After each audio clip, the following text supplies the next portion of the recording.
Time once again for the Red, Gold, and Bold podcast with you, as always, Jeff Chadiha from the NFL Network, NFL.com, Sam McDowell from the Kansas City Star. My name is Soren Petro from Sports Radio 810 WHB, and a lot of ground to cover here on the Red, Gold, and Bold as the Chiefs got their butts whipped. 38-0, they lose at the hands of the Denver Broncos. Did anything matter? Was there any positives that came out of this? Was this a sign the Chiefs have serious depth issues? We'll talk about the performance of the offensive line as we got to see maybe all of the future, none of the future. Can the Chiefs win a playoff game with Carson Wentz? Reaction to the play of the cornerbacks to Travis Kelce officially hand the baton of best tight end to Brock Bowers during the course of this game and the weekend. Will we see the best of Kelce after a bye week? He did last year ramp it up after he got a week off. Plus Tyreek Hill, a little drama in Miami. We're discussing it all right now here on the Red, Gold, and Bold podcast.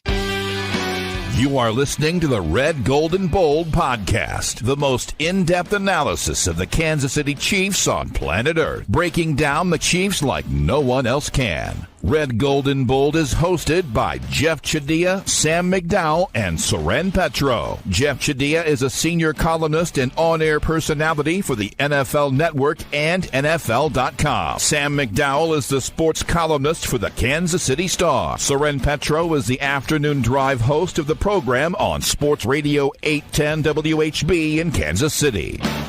The Red, Gold, and Bold podcast is proudly brought to you by David Starnes Allstate Insurance, covering all the important things in your world: home, business, life, and even the fun stuff as well. Motorcycle, boat, ATV, you name it. Get with Dave and he'll have you covered. You can give Dave and his crew a call, visit them online, or stop into any of their locations, including North Kansas City, Liberty, and Branson, Missouri. Elevate your coverage, elevate your confidence, and drive worry-free. Don't put those insurance needs off any longer. Get with Dave. He'll give you peace of mind today for the things in your life most important to you. Now, here are the hosts of the Best Chiefs podcast, Jeff Chadiha, Sam McDowell, and Soren Petro.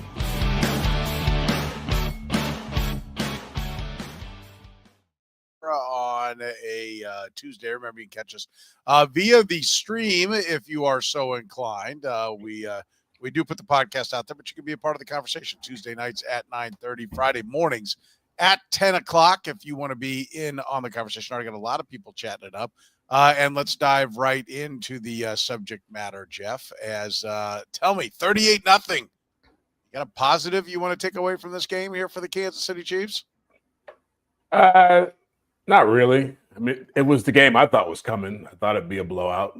I thought Denver was going to be fired up. And I think going against the Chiefs' second team, it seemed like a mismatch, and that's what it was pretty early on. You know, part of me thinks that Sean Payton was also trying to send a message to his team about not just this postseason, but the future in this division with the way they kept coming at the Chiefs. I think after losing the first time around, they wanted to feel good about themselves and wanted to make a statement about what they're becoming.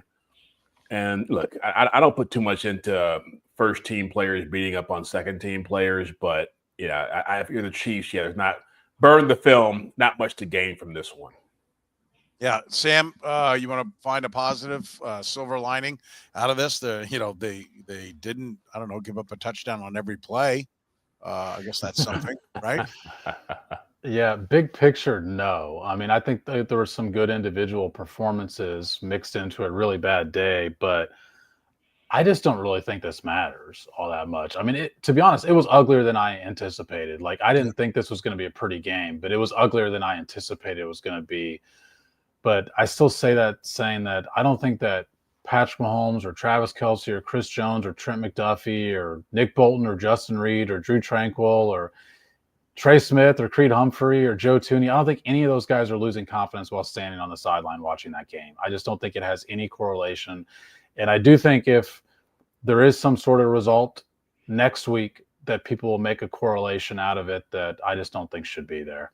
Yeah, it was worse than I thought it was going to be. I picked the Chiefs in the points. I thought the Chiefs would hang around. Andy Reid kind of does that in these situations, has done it in the past. So I think it's of note. I don't think it's something you just sweep under the rug. I think it's a statement And maybe it just takes us right into our next subject of the depth. But, we did find out the stars matter. Anyone who thinks the stars don't matter, they do. And I do think it draws into question the depth of the football team, right? Like if they lose a couple of guys, 38-0. No, if Chris Jones goes down, do they immediately get blown out? No. I mean, we saw him play without Chris Jones, and in some ways at times they look better. But they are just a couple of players away, from looking ordinary to bad, right? Like I think that's one of the things that was clear. And maybe that's, I guess the question I'd have for you, Jeff, is that true of all teams out there? Is everybody 2 or 3 players away from looking really bad? Or is this what Stars and Jags look like when the Stars sit down, that the Chiefs really are more Jags than anything else, and they're paying a handful of players a lot. When they don't play, then they're not good. Like, let's be honest. They're not okay. They're not average. They suck. Yeah, I mean, look, the Chiefs are at a place in their evolution where, yeah, you've got some highly paid stars. You've got some people who've been around for a while. They're relying on a lot of younger players to fill that void. And there's only so much talent you can find, in this league. And so, yeah, you asked me, do other teams have those problems? Well, Detroit Lions have lost, 16 guys to IR, and they were whipping ass on Sunday, in a game that meant a lot. I think the Eagles have a lot of talent. I think the Bills, the Ravens, those teams have depth. And it's not – what really matters is, do your star players play well when they have to play well? And I keep saying that about the Chiefs. That's what matters most for this team. If I'm taking anything away from this game, that there were some players that people have had high hopes for or are going to be in positions where they can affect the game that did not play well, like DJ Humphries, like Najee Johnson and Josh Williams, those guys. I think people should be concerned about the way they performed. But I think overall, like Sam said, I think end of the day, like this team will win a championship if Patrick Mahomes and Travis Kelce, Chris Jones, those guys play at a high level. And if they don't, they won't. They definitely, Sam, like you said it doesn't matter. The stars were over the sidelines, and the guys who were playing knew that they didn't need it to go anywhere. But there is some pride, right? And there are guys that are playing for their spot on the team next year. There are guys that are playing for a few more snaps in the postseason. Like, I just thought there would be a competitive nature that would come out, and maybe it did. I mean, I guess that's my question. Is this a sign that even the backups didn't care about this game, even the guys that were in the game? I can tell you that Charles Omenihu did not want to be out there. I mean, I thought there were times it was crystal clear that Charles Omenihu was just going through the emotion, right? Which I listen. If you could, I would like to have seen them, bring up a B team, the junior varsity, let the junior varsity go and play no one who's going to get a snap in the postseason. I think Andy Reid would like to have done it that way. So again, I want to be clear. I'm not persecuting Charles Omenihu, but I am asking the question. Was this more about the fact that they didn't want to be there, or more about the fact that their second string is this bad? Well, I think that, I mean, look, before training camp started, I talked about the Chiefs' depth being an issue, that this team was not prepared to have injuries. And this wasn't injuries, but it was guys sitting out. But there is one thing we're missing here, which is this game plan was just as vanilla as their lineup was. I mean, Steve Spagnuolo was not blitzing at all in this game. I think he called 3 blitzes the entire day. We saw nothing creative offensively from this team. And so I just think that needs to be put into this context as well. And to be honest, some of those things, I thought that Spags could at least call some blitzes that are already on tape. I thought that Andy Reid could at least call some of the creativity that he's already put on tape and at least allow those guys to go play. And so I think I realize this sounds like excuse making for players who did not play well, but I really say that from the context of I just wanted to see those guys put into a scheme and see how they performed. And I thought that the coaching staff would be more eager, because as little as this game mattered consequentially for the standings, there are players that this game actually really did matter for that we're going to get to later in the show. And I just don't know how you could have learned that much from really anybody on the field when you don't put them in a scheme that you plan on using at all in the postseason. I think that's a great point, Jeff. I mean, is it, as I was looking as Sam was talking, I was like, okay, well, who's the guy that maybe, because I'm with Sam. This seemed like the perfect spot to, you got a team on the other side that's going to play. You really get to measure guys against a team that's good, has something to play for, and is coming out with some fire. So, wow, what a great time to measure some folks.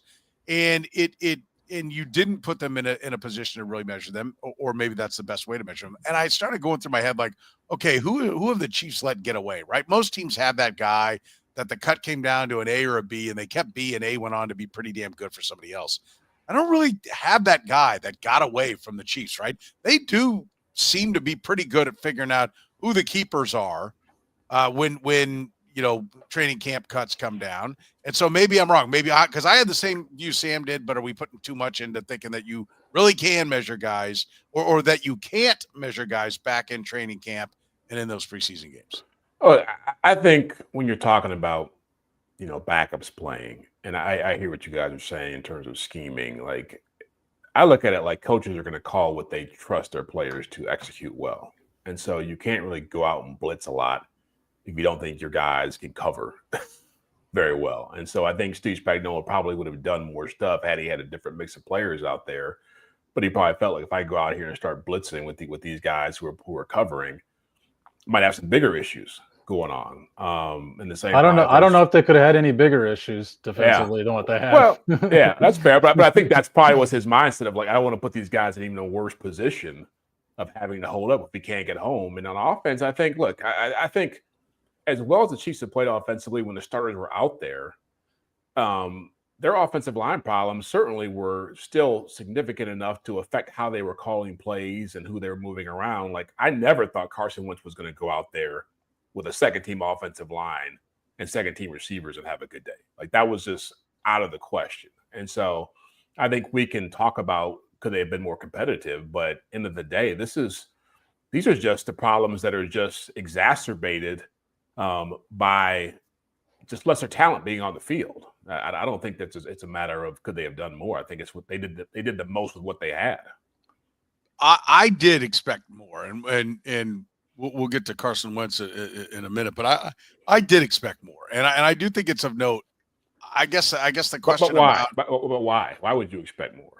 That's a good question. Well, I expected a different scheme. I do think they were just not trying to put stuff on tape. But last year when you went back and look at there was a finale game that also meant nothing. And by the way, they didn't have a bye on the other end of it, so you would think they'd be more inclined to rest players last year than they were this year. Trey Smith still played like 44% of the snaps. Creed Humphrey was around that number. They shifted those guys and let them play different positions. Those guys played a 3 and out, and that was it. I thought we'd see more of the offensive line than we saw. And I did think, like I said, I thought we'd see just the stuff that's already on tape, even if it might be considered creative. And we saw none of that. I don't disagree with you, Jeff, that they're in trouble if they blitz, that what are they going to do in the back end? But we saw that they had no answers when they didn't blitz. Like usually in that situation, it's like, just do something here. And I just thought they came into the game plans. It looked like Steve Spagnuolo got shown on TV. I didn't get to go because of the weather situation.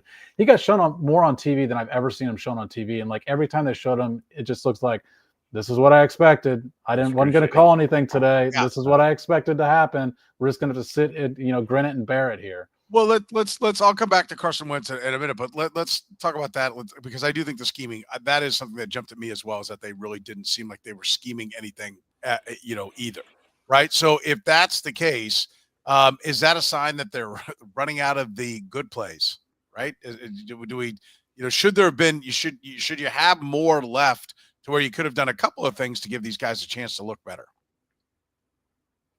Yes. You think there should have been more on the cupboard, like to Sam's point, blitzes you've already run, some of the reverses you've run, like anything to try to give them a better chance to look successful? You're talking to Sam or me? No, you, Jeff. Yeah. Oh, me? Oh. Are you surprised at how much they dumbed it down? I guess not. No, I'm not. But again, I think the dumbing it down was more about what they were playing with and what they expected to accomplish in the game. That's how I look at it. I don't think they were trying to hide anything or I can't show this stuff. Look, these guys have played enough football to where people know what they're going to do. It's a question of how they execute it, and they execute it well when they've got better players playing. I just think they knew that. How much can we really do out here again, look at how Patrick Mahomes was affected by that pass rush when they had the first team offense out there with them when they played the first game. He was getting destroyed. I doubt you're going to put a second string quarterback out there with a second string offensive line and have more success. Okay. Well, Sam, I know you're with me. I mean, I am. But let me offer like one sort of contrasting point to even what I said earlier, which is I think make up your mind. Well, I think the main people you wanted to evaluate, and this sets up what we're getting ready to talk about next, but the main people you want to evaluate, I think, in this game were DJ Humphries, and I don't really have an issue with putting him one-on-one a bunch because I think that's a better way to evaluate him. And then I think your cornerback twos is the other position you want to evaluate. Like those are the two things that help you most in the playoffs. And if your cornerback twos have to cover for a little bit longer, I don't know that that's a bad thing if that's going to be part of your evaluation for the postseason. That's a fair point. By the way, if you're a regular here to the Red, Gold, and Bold podcast, that we're always brought to you by our friends at David Starnes, Allstate Insurance. David Starnes Allstate Insurance, serving the Kansas City area and all throughout the Midwest. With David Starnes Allstate, it's not just about fender benders. Beyond traditional safeguards, enjoy perks like roadside assistance for unexpected breakdowns, transportation expense coverage when your car is in the shop, auto replacement protection to keep you on the road in style, and much more. You can give Dave and his crew a call at 816-781-7331. Visit them online or stop into any of their locations, including North Kansas City, Liberty, and Branson, Missouri. David Starnes, Allstate Insurance. Gann Asphalt and Concrete, proudly serving the greater Kansas City area. Nationally recognized, full-service paving and pavement maintenance contractor. Parking lot problems? They've been making them disappear in KC since 1994. Don't risk accidents and liability in your parking lot. Get your lot restriped today. A brightly striped lot will cut down on accidents and keep your lot as safe as possible. Find them online at GannAsphalt.com or call 816-484-3338. Gann Asphalt and Concrete. One contractor, all things parking lot. All right, let's talk a little bit about let's go to Carson Wentz, right? We'll get to the offensive line in a second. I do think DJ Humphries is a big part of it. But, Jeff, you made the point about, like, what did you expect? Let me give you a couple of lines here. 21 of 30 for 200 yards, a touchdown, no interceptions, 7 carries for 59 yards. En route to losing 27-24. Here's another one. 16 of 27, not great. 157, not great. 3 rushes, 16 yards, en route to winning 19-7. You know what those lines are? No. Those are the performances of Chase Daniel against the Chargers in throwaway games at the end of the season, twice when he was called upon to do it. Now, the numbers don't blow you away. I mean, Carson Wentz, by comparison, was 10 of 17, but for just 98 yards. And he ran for nothing, right? Tried to escape, never could even escape past the line of scrimmage. Like you said at one point there, like, what did you expect? That's what I expected, Chase Daniel. Because I was under the impression, and maybe it's my mistake, that Carson Wentz is better than Chase Daniel. And I am not under that impression after that game. And maybe that's completely unfair on my part. And maybe I'd have to go back and look and that they did play more guys around Chase Daniel. But to your point about what did I expect, that's what I expected. But again, I think it comes back to who you're playing and what their circumstances are. Like, they were playing a team that was playing to get into the playoffs with one of the best defenses in the NFL, one of the best head coaches, in the NFL, and with a quarterback who's got a pretty promising future. Like, I don't know who Chase Daniel was playing back then, but I'm guessing it probably wasn't a team that was fighting for their playoff lives with a defense that was that level. It was the Chargers in both games, and so I'm guessing that you're probably right. That's a really good point. Yeah. And so, again, it's like, I think, and I get what you guys are saying. It's like sometimes we feel like it's because it's the Chiefs, great things are always going to happen. Like, it doesn't work out that way sometimes. Sometimes you're in a situation where, and that's just no fault of Carson Wentz. And I know people probably are saying, he sucks now, he can't do it. It's just like, that's a horrible position to be put in for one game to try to make an audition or try to sell yourself to another team. And so, do I think he's as bad as he showed in that game? I certainly don't.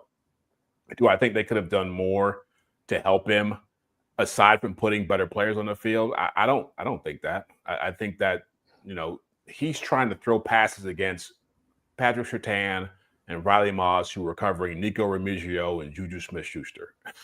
He's trying to have DJ Humphries and Wanye Morris block Jonathan Cooper and Nick Bonito, two guys who are some of the best pass rushers in the league. They don't have their interior trio is out, and Zach Allen is having a field day. Like, I'm sorry, you put stars against Jags, you're going to get what you got.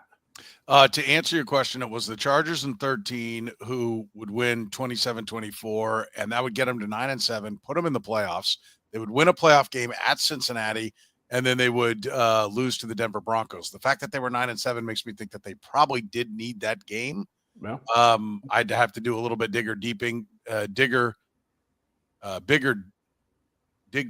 That's deeper dig, deeper dig deeper to really find out exactly what the Chargers were. But they were at least a playoff team, and at 9 and or at 8-7 going into that game, it looked like they kind of needed it. The other one, the Chargers were also 9-7, did not make the playoffs after losing the game to the Chiefs, and I'm suspecting usually at 9-7 you're probably eliminated in that situation.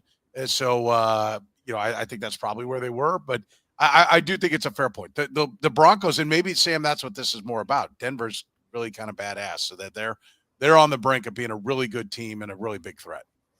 Yeah, I mean, I really do think Jeff makes a great point there. Carson Wentz was put in really bad circumstances for this game. He was not getting. I mean, we've criticized Patrick Mahomes' starting weapons this year. Carson Wentz got the backup weapons. We've criticized Patrick Mahomes' starting offensive line this year. Carson Wentz got the backup offensive line against a team that pressures at the third highest rate in the NFL. Like these were not good circumstances to play quarterback. In fact, I wondered at one point whether or not he was going to be this guy himself saying, hey, the pitcher calls himself out in the 6th inning saying, hey, you got to put in the bullpen at this point. Like, this is not a good situation for me. Having said that, I didn't think Carson played well either. I mean, I thought that he missed throws that were there. And the biggest thing is, and he takes too much of his pressures wind up being sacks. When you only drop back 20 times in a game and you get sacked 4 times, like, I know the offensive line didn't play great, but there were certain times where he was tackled by the ankles or by the shoes as a quarterback. And like, that can't happen. Like, you've got to be able to get out of the pocket or maneuver within the pocket. And there's not a lot to evaluate. I thought that there'd be more after this game. We'd be talking about more to evaluate, and for other teams to evaluate this offseason that might want a 1-year stopgap. I think it's unfortunate that Carson Wentz doesn't really have film to give these teams in the offseason, but I don't think the film that he did put out there is great film for him either. I think that's a great point. Like, it was amazing. Like, if you think that Patrick Mahomes doesn't make a big difference, or Patrick Mahomes, he creates the sacks, bite my ass. I mean, you saw the difference between what Patrick Mahomes' pocket presence, and granted, Jeff's point, and we're all aware of it, but it is very important to underscore it, that these were the backup offensive linemen. I think is important, but we know we saw Patrick Mahomes in a situation like this against the Denver Broncos as well in 2017, right? Like, I didn't give you that game and what he ended up doing that day, because I think that's unfair. We don't think, I don't think Carson Wentz is, a guy that's going to be a star in this league at some point. And that was the hope for Patrick Mahomes. But yeah, his presence in the pocket was brutal. I mean, like, throw it away. Like, just get him the ball and don't take the negative plays.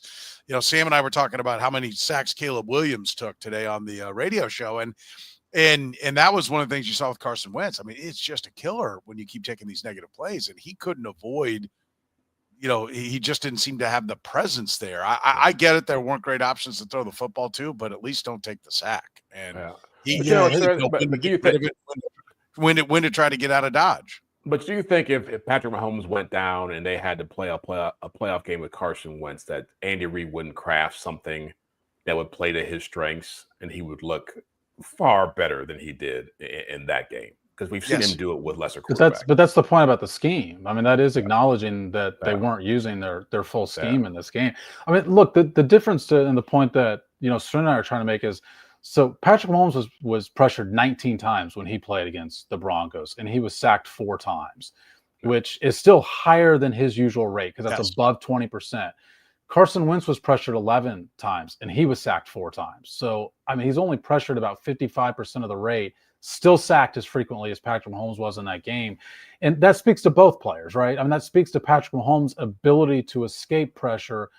But I did think this game showed Carson Wentz's inability to have an answer when the pressure came toward him.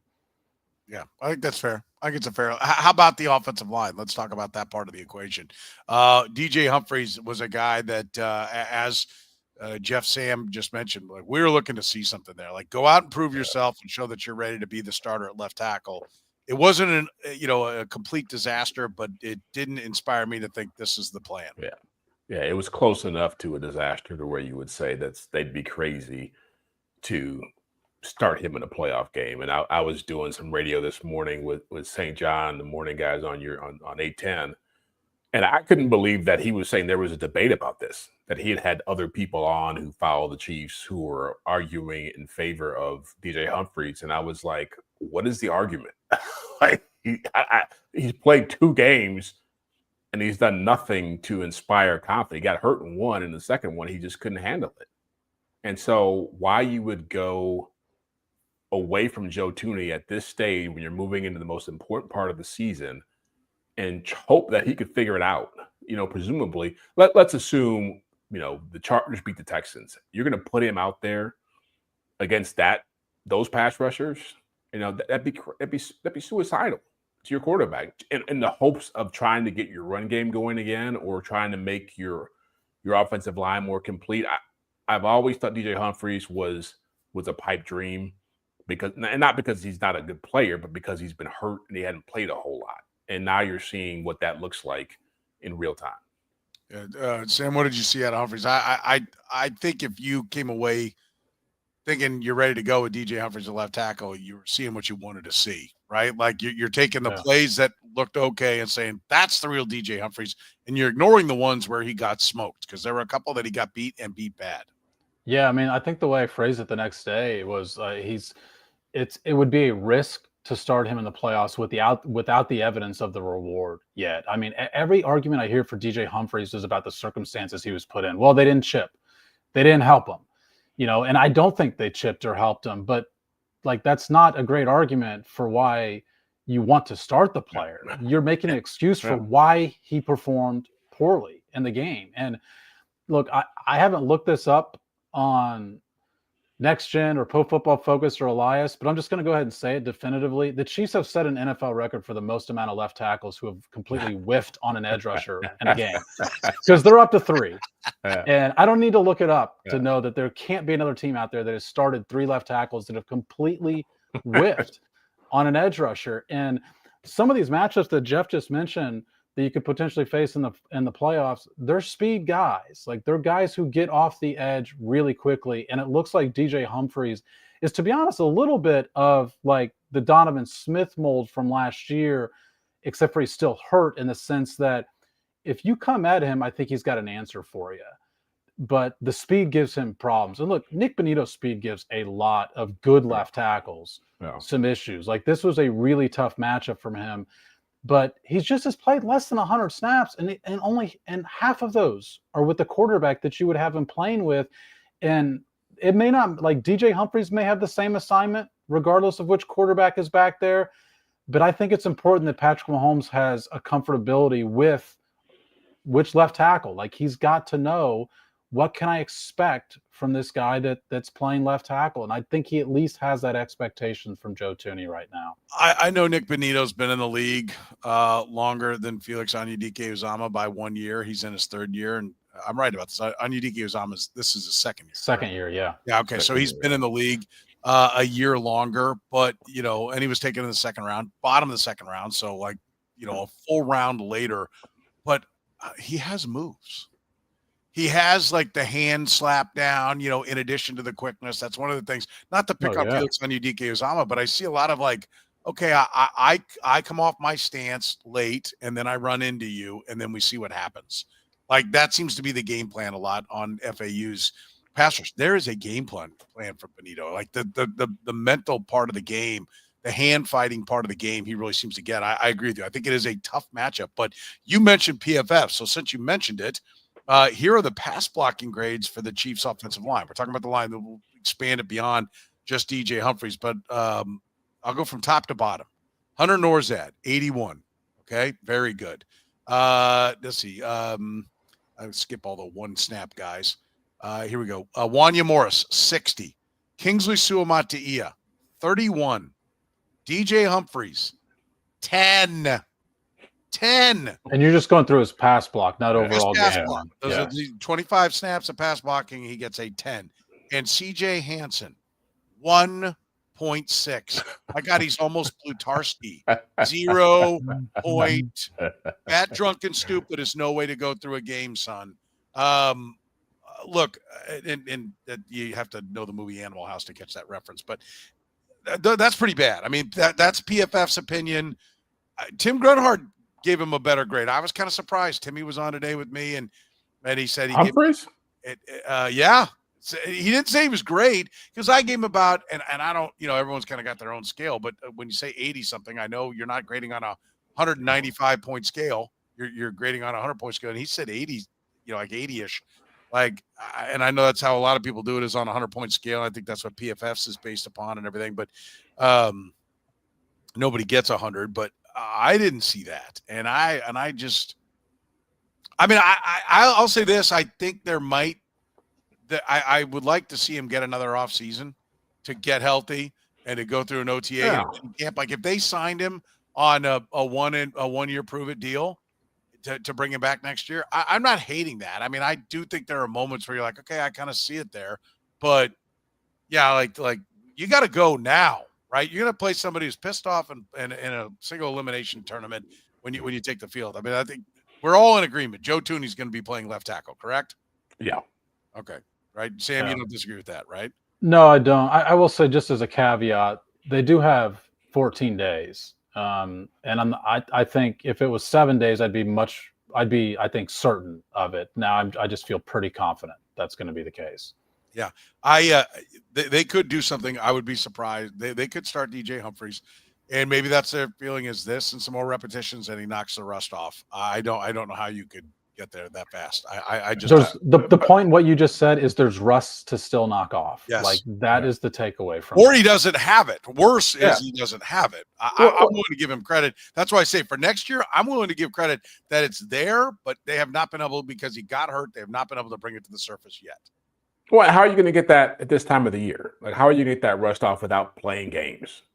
You're not going to get it in practice going against guys half speed.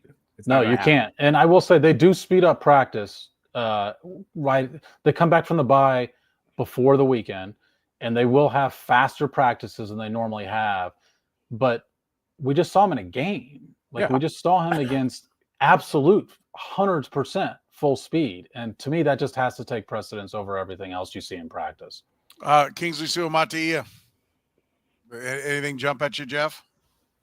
I don't know. I think that's where his future is. I didn't watch him that closely, but I was, I know we discussed this last week or threw it out there as a possibility. I think he's got a better chance of being a good guard in this league than he does of being a tackle. I don't think he's got the arms. He doesn't have the agility. I think whatever they saw in him athletically, they liked. It's not nearly what it needs to be to play that position.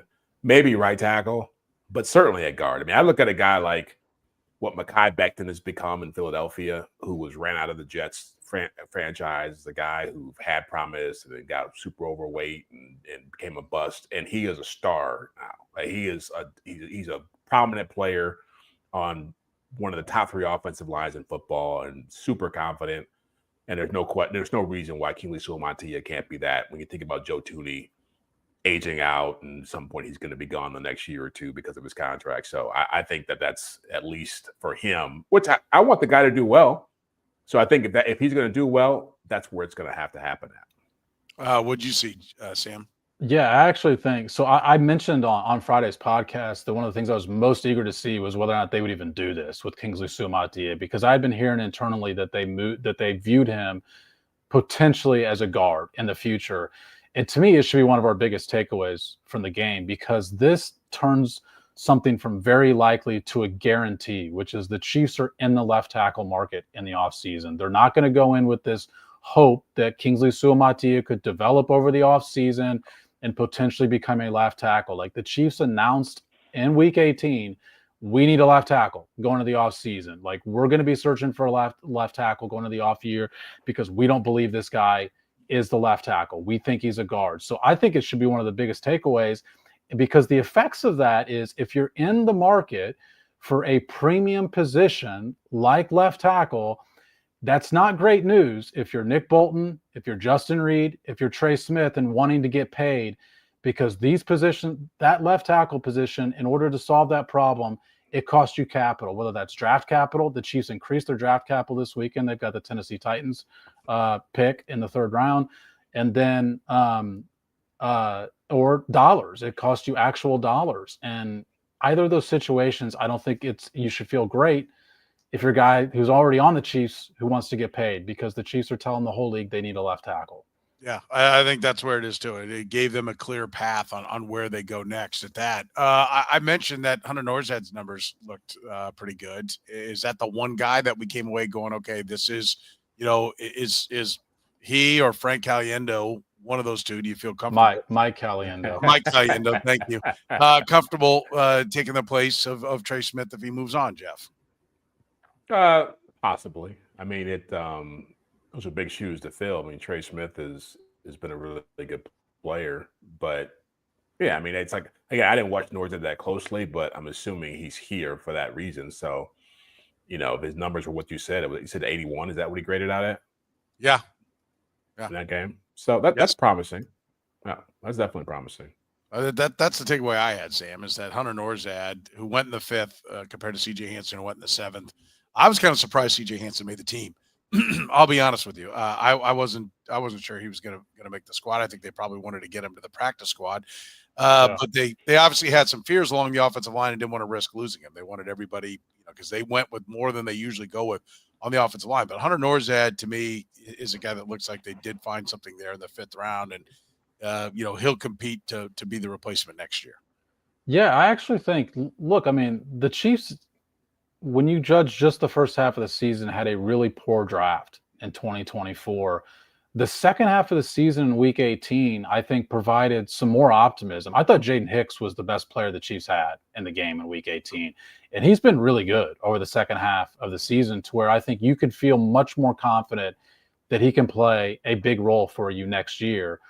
If you can get something out of Kingsley Suamataia and Norzad, I mean, suddenly that draft with Xavier Worthy coming on at the end of the year doesn't look nearly as bad as it did when we're talking about their rookies through 8-9 weeks of the season. And so I think, even though this isn't a draft that at all is going to hold up to the year prior, 2 years prior, I still think that I feel like this draft is going to be, a better crop of talent than I would have told you just halfway through the season. You got any of these guys starting for the Chiefs at any point? We're talking about Wanya Morris. We could throw him into the mix as well.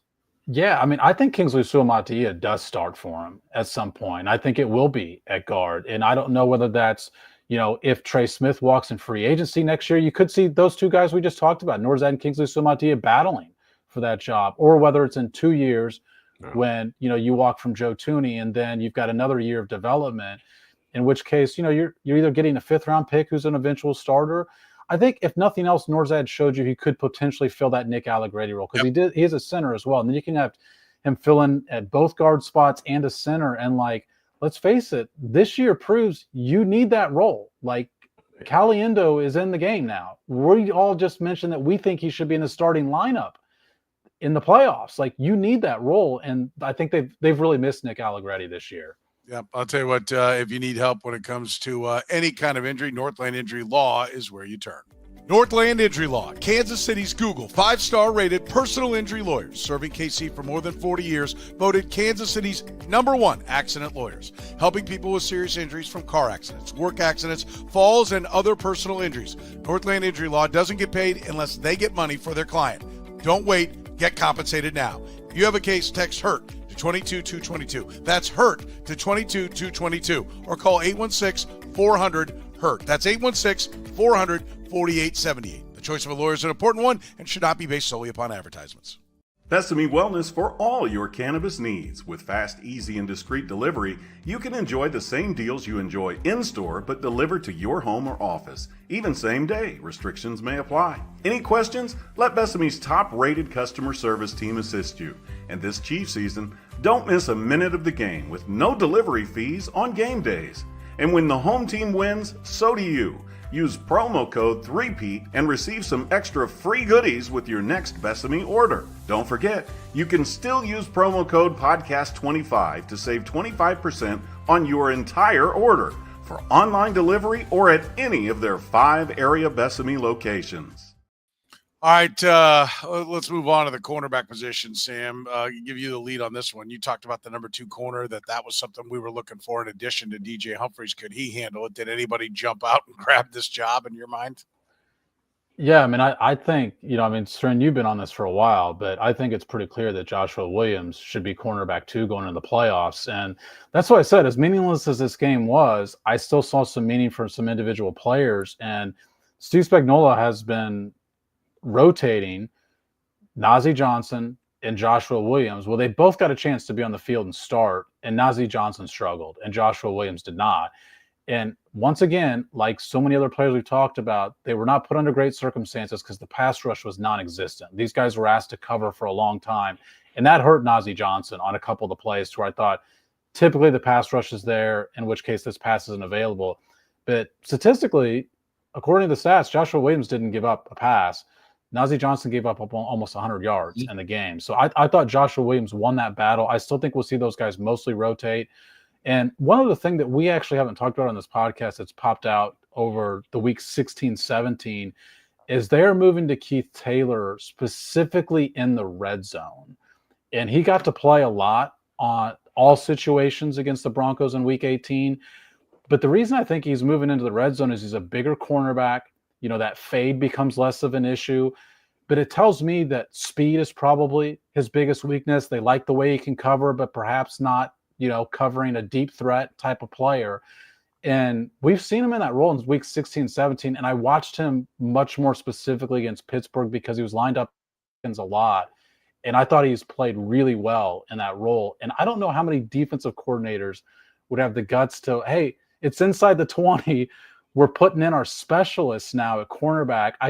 It speaks to 2 things. One, the creativity of Steve Spagnuolo, but also the fact that he does not believe going into the playoffs that he just has a surefire answer at that position. And I don't know why, because I have been, Josh Williams to me was the guy that was the better fit all along, Jeff. And Nazeeh Johnson, I'd hear some people say, oh, Nazeeh Johnson's a guy. We saw him struggle. Josh Williams, again, I'll turn to just the PFF grades. For coverage, Josh Williams, 78. Nazeeh Johnson, 59. And to me, that's kind of been it. Listen, do I think Josh Williams is L'Jarius Sneed last year? No, I don't. But he is 6'3". He is long. He's all the things that Steve Spagnuolo wants in a corner. And to me, I do think it's pretty definitive. And if you needed if this was the final battle to grab that number 2 spot, here's what I'll say about Josh Williams. I don't think he always, comes up with a PD, a pass defense on every play. But if he doesn't, he makes a tackle, right? You don't see him whiffing and then the guy's turning upfield and running down. Now I'll say that and we'll watch it happen, all the time. But that's the one thing I noticed is that even when he does give up a catch, he makes a tackle soon after. And I'd rather have that than giving up big plays. And I think I did think Josh Williams was the better player amongst those 2. If this was the last competition for who's going to be your number 2, did you? I go back to what I said all year long about this, that Nazeeh Johnson was playing for a reason. And I don't know if it's ability. I don't know if it's trust. I don't know if it's Josh Williams. They do a lot of passing off and a lot of communication if he's not as quick assessing stuff and picking that stuff up. But there's a reason why he hasn't played as much as Nazeeh Johnson has. Now, Nazeeh Johnson's been awful. Don't get me wrong. I mean, he certainly has done enough to not have that job. But the fact that he's still in the running here tells me that there's something about Josh Williams that they really worry about. And we have not seen Josh Williams in games against really high-powered offenses where he can be picked on in the same way Nazeeh Johnson's been picked on. But that's coming. If he's out there, that's going to come. We're going to find out. But I haven't seen enough to where I can say, oh, he's the better player than Najee Johnson. When it comes, it's different if you're playing safety or something like that, where you got to it's about, making calls and checks and all that stuff. Like when you're playing corner, that's really an ability thing. And that's really, can you or can you not do it? And for him not to have taken that job by now tells me something's wrong with the guy. Yeah. Okay. Let's talk about the tight end position. Travis Kelce. Is it official now with the season that Brock Bowers hung out there that Travis Kelce is no longer the top dog at tight end, Jeff? Yeah, I mean, that's been coming for a while. I mean, I don't think he was the best tight end last year. But that's not a knock on him. The year he looked like it when he got the time off, that he was back to being himself. I'm saying for the entire year, no. I'm saying, and I think that he caught a couple of teams that were banged up at the end. The Dolphins and the Bills were really banged up. Not taking anything away from what he did. He played well against the Ravens, but I think some of his numbers in those games were helped by the injuries those teams had. But it happens to all great players. I mean, no great player is going to be on top forever. I think certainly Bowers is in that conversation. I think George Kittle is still in that conversation. I think Trey McBride is in that conversation now. I think at some point Isaiah Likely from the Baltimore Ravens will be in that conversation. But I mean, he's still a really good tight end. He's a Pro Bowl tight end. But yeah, Brock Bowers is head and shoulders above anybody else playing that position right now. Brock Bowers is like a young Travis Kelce. I mean, he's really impressive. And the Raiders, listen, they do a lot of things wrong, but taking him at number 13 was something that was right. And I heard hey, they just took a tight end last year. They said this is a special player. We're going to get him, and it's going to help our quarterback. And by the way, I'll point it out, this with Aiden O'Connell and a hodgepodge. He's better than Kelce right now. At this point in his career, he's way better than Kelce, what he's playing. And he's the only weapon they got. Well, Kelce had one snap his rookie year, so he didn't have to do much to surpass him as a rookie. Kelce was also older because of that. One, he was older coming out because of all the shenanigans that went on in his college career. And then he missed the first year. I think he was he might have been 25 or he was at least 25, if not 26, the first year he really hung stats on the board. So Bowers, that's one of the reasons why you look at Kelce. He's been so good for so long, and you're like, he's still that far behind Antonio Gates? He's still that far behind Tony Gonzalez? Yeah, because Tony Gonzalez was like 20 and change, or like just barely 21 when he got going, and it was like 4 or 5 years older for Travis Kelce. I'm not trying to take anything away from him, but it's just kind of one of the unique things of his career, the way it did take off. But yeah, Brock Bowers is amazing. I mean, like that's the one thing the Raiders did right. But Sam, is it like, can we say that Travis Kelce's maybe acknowledged that and is embracing what he is now and is the best version he can be as a middle-aged tight end? I mean, Travis Kelce probably just had the best season that any 35-year-old tight ends had. This is just what happens when you're an NFL player. Yeah. And a year ago, he probably had the best season that a 34-year-old tight end has ever had. So this is just the normal aging curve of athletes. Like the fact that he put up 97 catches, and where you will see the difference in Travis Kelce mostly is that he doesn't get yards after the catch like he used to. And that's because he doesn't break tackles or even force missed tackles. He's not elusive like he used to be. He forced 3 missed tackles all year. Last year, that number was 20. Year before, it was 25. Year before, it was 23. He's just not this weapon after the catch the way he used to be. And so much of Andy Reid's offense is trying to be great after the catch. It's getting guys in space and letting them make plays with the balls in their hands. And that's not Travis Kelce anymore, to which case your point, Soren, is accurate. He's still made the best out of what he can do well, which is try and figure out what the defense is doing. Try to figure out the way the defense is covering him and find holes. And if he's one-on-one, he's still a tough cover. And that's still a productive player. It's not a peak all-pro player like the season we saw from Brock Bowers this year, but it's a productive and valuable piece to what the Chiefs want to do in their offense going into the postseason. Yeah, I'm looking up. I mean, you mentioned he did just turn 35, but Pro Football in October, or first week of October. Has it been okay? Well, that's still not that long ago. I mean, Well, my point is like it's mid-season. I'm saying he wasn't 35 back in January. It was yeah. but it's classified as his 35-year-old season. I was just curious when you made this statement. He's had the best numbers at any 35-year-old tight end. It's the third best receiving yardage total. Tony Gonzalez had 875. Ben Watson, I don't know where the hell that came from. Ben Watson. Most catch was that New Orleans, though, right? Right, I'm going by yards first, but 825 in New Orleans in 2015. After that, Shannon Sharp 770. So it's the third best, and by receptions, he is number one by 17 catches. He had 97. Tony Gonzalez had 80, and Ben Watson in that year had 74. So your point is very valid. Wow. He's the best 35-year-old tight end. You know, I mean, Tony Gonzalez would be like, I had more yards. Yeah, you can fight about it, but it's up there. And does the break, Jeff, give him the boost? Does getting a bye make him better like it did last year? He was clocked his fastest time in the Super Bowl. Everybody points to the bye he got that by not playing him late in the year, and then the bye before the Super Bowl is giving him that juice. Well, he's getting a real nice long break here. Are we going to see him clock his fastest running time this postseason? I'm not expecting that. I think last year was more, he was pretty banged up last year. And so I think the bye allowed him to get healthier. I think what he is this year is what he will be after the bye is what he's been over the course of the year, which is a guy who, as Sam said, he's going to find the open spots. He's going to catch a pass against man coverage and probably get a couple yards and go down. I don't see him terrorizing people in the way he has in the past. To be honest with you, I think what I've seen with them do really successfully in the last couple of weeks when they were playing meaningful football is use him more as a decoy.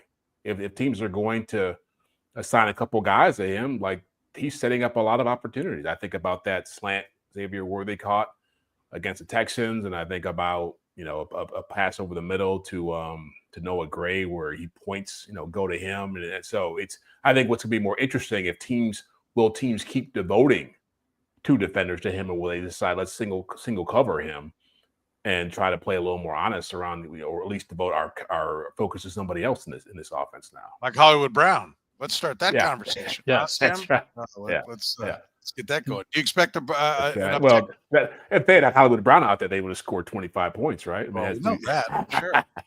Sam, do you expect an uptick from Kelce real quick? Not to the same extent we saw last year. I mean, look, I'll just put a ditto on what Jeff said. Like last year, it was a very clear injury that he was dealing with. This year, he's under the everybody's banged up situation. So yes, I think it's going to help, and we probably will see an uptick in his speed, but I just don't think it's going to be the significant difference that we saw a year ago. But plus, let's be honest, he was more productive late in the season than he was a year ago late in the season, right before he took the week off. All right, we can't leave you without talking about Tyreek Hill. We'll do that in a minute after we hear from our friends at Gann Asphalt and Concrete and David Starnes Allstate Insurance. David Starnes Allstate Insurance. Elevate your coverage, elevate your confidence, and drive worry-free. Covering all the important things in your world: home, business, life, and even the fun stuff, as well as your motorcycle, boat, ATV, and you name it. Get with Dave, and he'll get you covered. You can give Dave and his crew a call at 816-781-7331. Visit them online or stop into any of their locations: North Kansas City, Liberty, and Branson, Missouri. Don't put those insurance needs off any longer. Get with Dave today. He'll give you peace of mind for the things in your life most important to you. David Starnes, Allstate Insurance. Gann Asphalt and Concrete, proudly serving the greater Kansas City area. Nationally recognized full-service paving and pavement maintenance contractor. Locally owned and making parking lot problems disappear in Kansas City since 1994. Let Gann educate you about the most cost-effective way to solve your parking lot problems. Free consultations, no commissions, in-house crews. Every project comes with a written warning. Gann Asphalt keeps your parking lot safer and helps you and your business avoid unnecessary delays and costly expenses. Find Gann online at GannAsphalt.com or call 816-484-3338. Gann Asphalt and Concrete. One contractor, all things parking lot.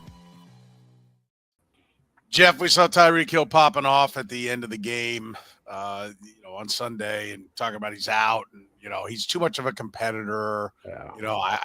Which I find just comedic. Absolutely. I'm too much of a competitor to go compete. Like I can't do it. Just the Dolphins.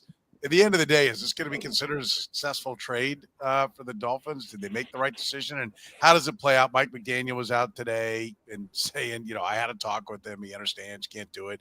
Can't be taking yourself out of the game and all those kind of things. As a team captain? Yeah.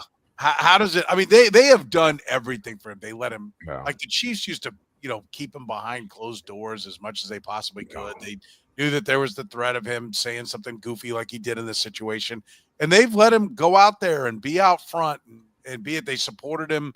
We talked about his situation.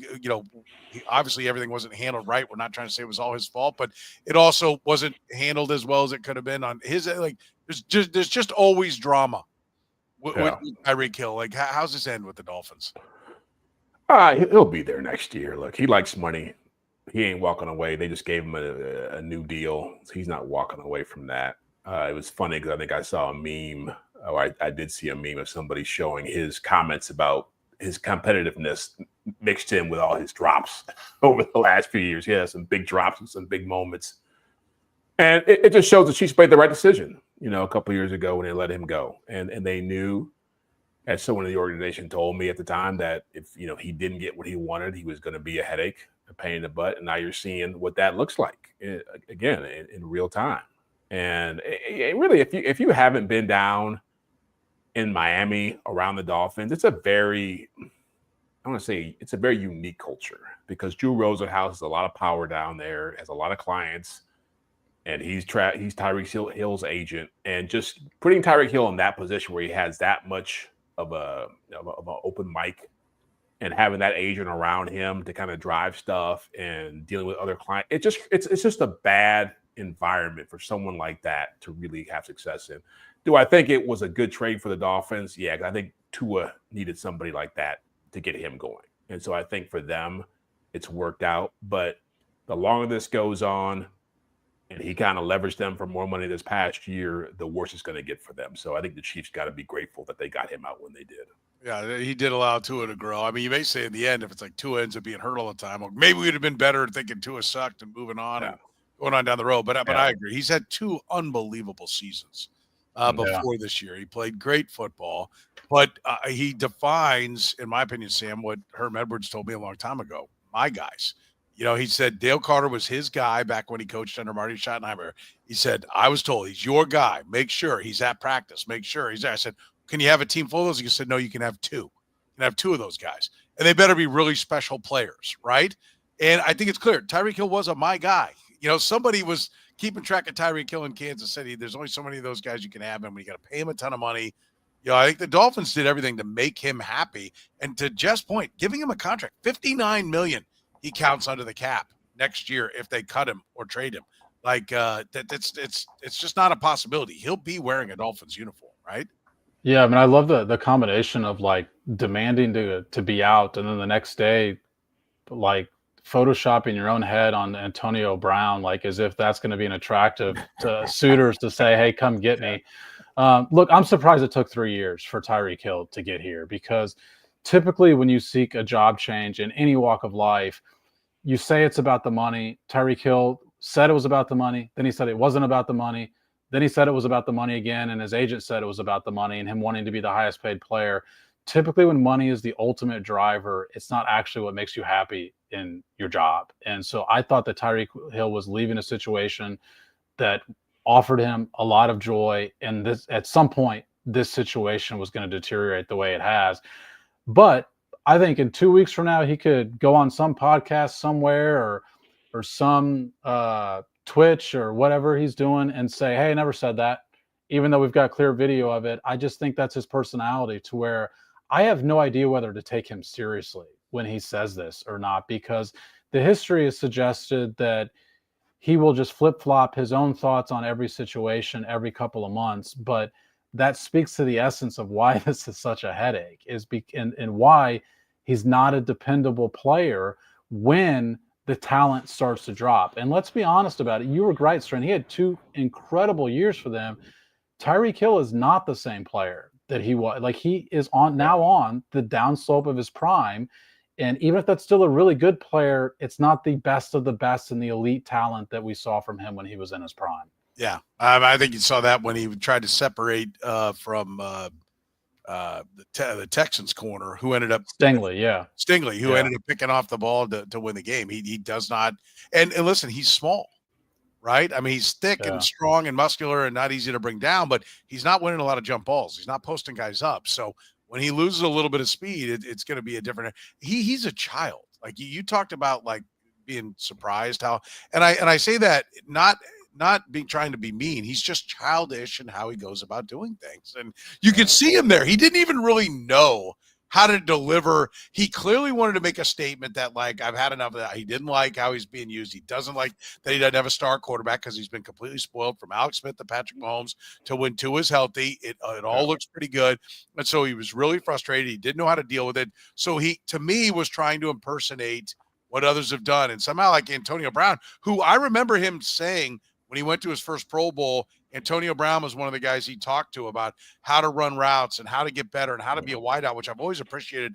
That Tyreek Hill really does work at his craft. I mean, that he does. Yes. He's been unbelievable at building. Stays in incredible shape. Yes, incredible shape, and even while eating only gummy bears, Andy Reid says, but stays in incredible shape. You know, there's more to it than that.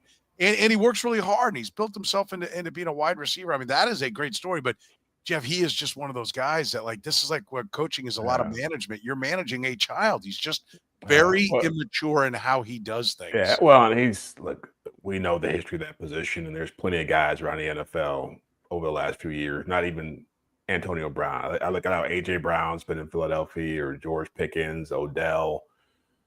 There's a lot of dudes. DK Metcalf's had his issues. I mean, it's a volatile position. It's an emotional position. The problem I have with Miami is you put him in the position to be the face of your franchise. There's no one else on that team, including the head coach, who has a bigger personality than Tyreek Hill. And you cannot have that going on. When he was with the Chiefs, there was a lot of infrastructure around him, and he was able to work within that. I think if you allow him to be the guy who's out front, and he's going to run wild, and that's what they're learning.